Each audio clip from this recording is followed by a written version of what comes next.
Assalamualaikum warahmatullahi wabarakatuh. Saya Indah Dwi Ramawati dengan NIM 20204015 akan menjelaskan mengenai pembuktian teorema-teorema.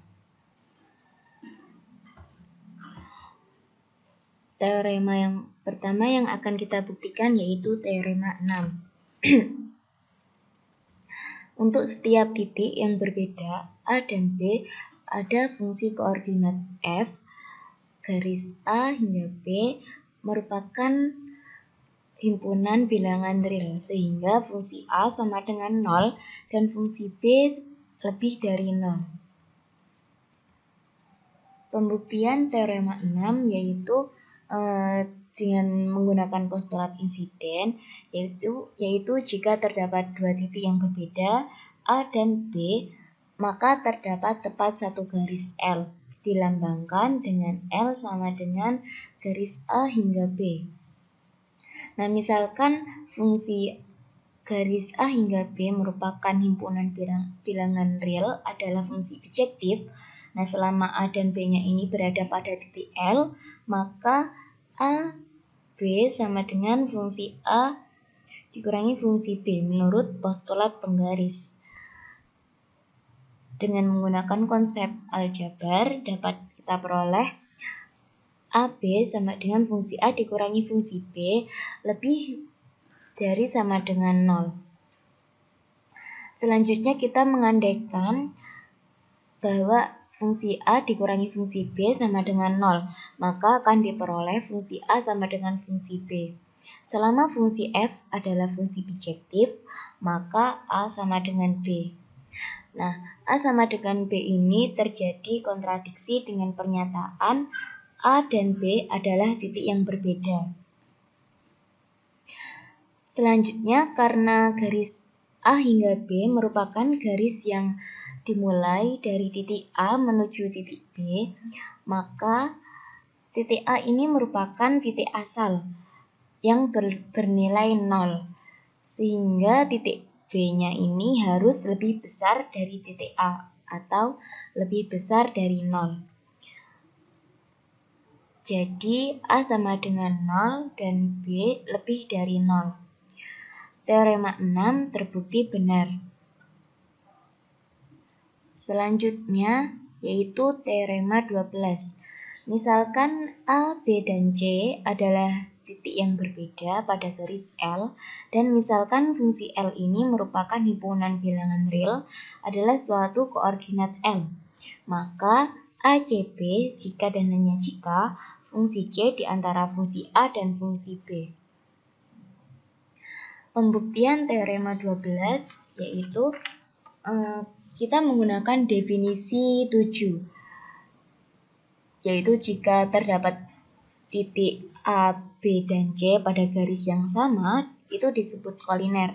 Sebaliknya A, B, dan C berbeda maka tidak koliner.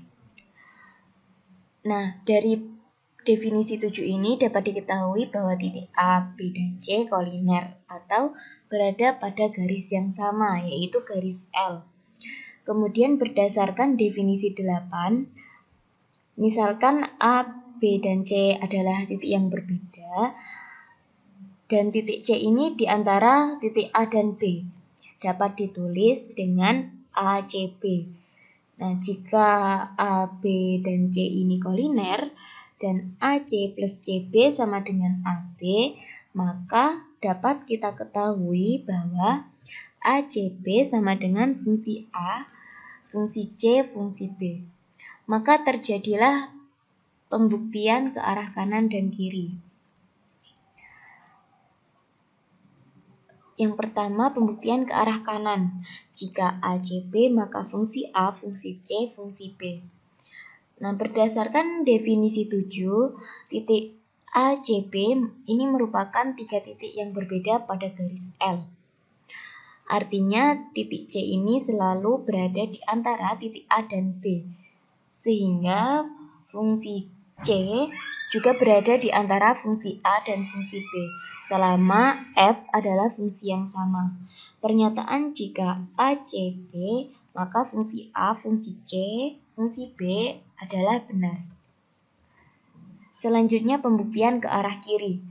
Jika fungsi A, fungsi C, fungsi B, maka A, C, B.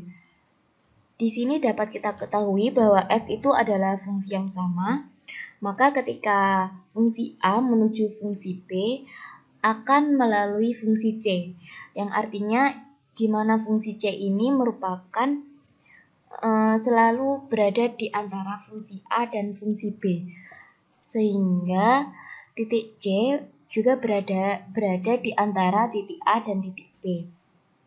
Pernyataan jika fungsi A, fungsi C, fungsi C, fungsi B, maka A, C, B benar. Kesimpulannya, karena pembuktian ke arah kanan dan ke arah kiri terbukti, maka teorema 12 terbukti benar. Selanjutnya teorema 16.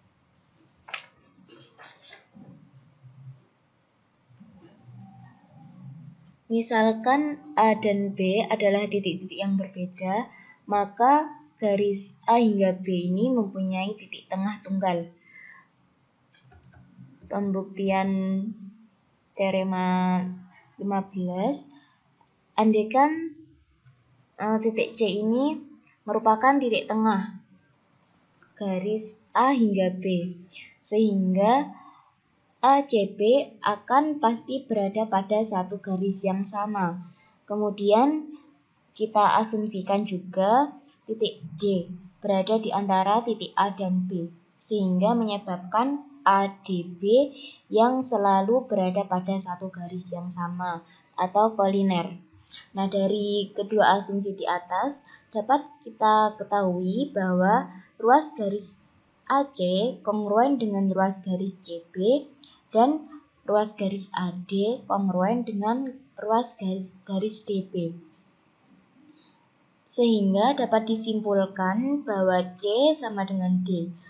Karena keduanya saling berhimpit, berdasarkan definisi 10, dapat disimpulkan hanya akan terdapat tepat satu titik tengah tunggal di antara garis A hingga B.